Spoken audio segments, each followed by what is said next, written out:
Now at this point we're making all the compost preparations. So we do that on site, and it took a little, you start off and it's all a little bit much to wrap your head around.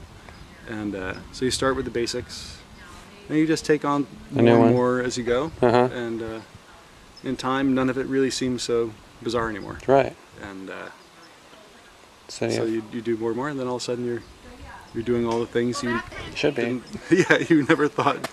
Yeah, in the beginning you're like, oh, a cow's head, right, with the oak bark, stinging nettle, like, why? But chamomile. Once you raise animals, and you're butchering them and you're working with them, it doesn't. It's a natural thing. It's a natural thing, and using various parts of them to pay homage to the land or whatever does not seem bizarre or scary. It seems quite natural, in fact. I think before I started raising animals, it was harder for me to understand that. But with biodynamics, you have to have animals. You're encouraged to have animals. And farming, raising animals, I think really changes you as a farmer, and sort of your perception of the world, and your sensitivity or sensibility to what's around you.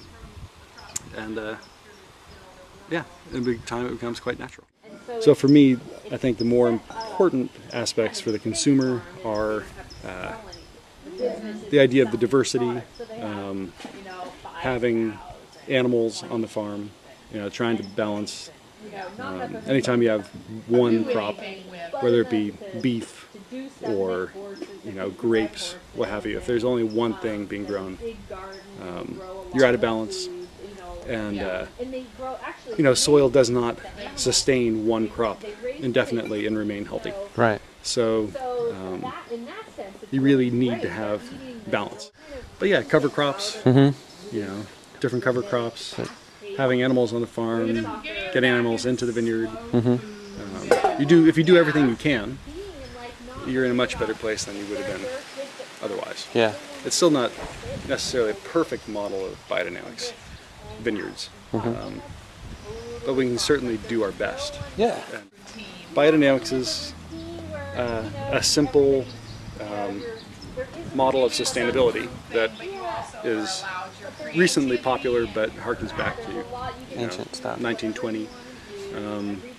Yeah, ancient stuff, and it's sort of the model of the old farm, where you have the farmer lives on the farm, he gets some help from the local community, he raises his own animals, he has a garden, he raises something to sell, and that's sort of the picture of biodynamics. Yeah. Wines that are made, the more intervention there is in the winemaking process, whether it be adding yeast, nutrients, changing chemistry, sterile filtering, what have you. I think all of that sort of distances the wine from cycles, it's sort of natural cycles. Bingo. So there are a lot of wines that are mass produced that it doesn't really matter when you show them or drink them. But if a wine is made, gently and sort of hands off, without being like manipulated. biodynamic wines, yeah. Doesn't have to be biodynamic wines necessarily, but made in that manner, definitely reflects some kind of cycles. Yeah. And you taste them one day and they taste different the next. I agree. You come back in 2 weeks and it's a different wine. Yeah. No, we've had a lot of people, going back to the years, who say, your wines just make me happy. I feel like I never really thought of it. And then over the years, as you look at the biodynamic calendar, you're like, maybe there is something to that.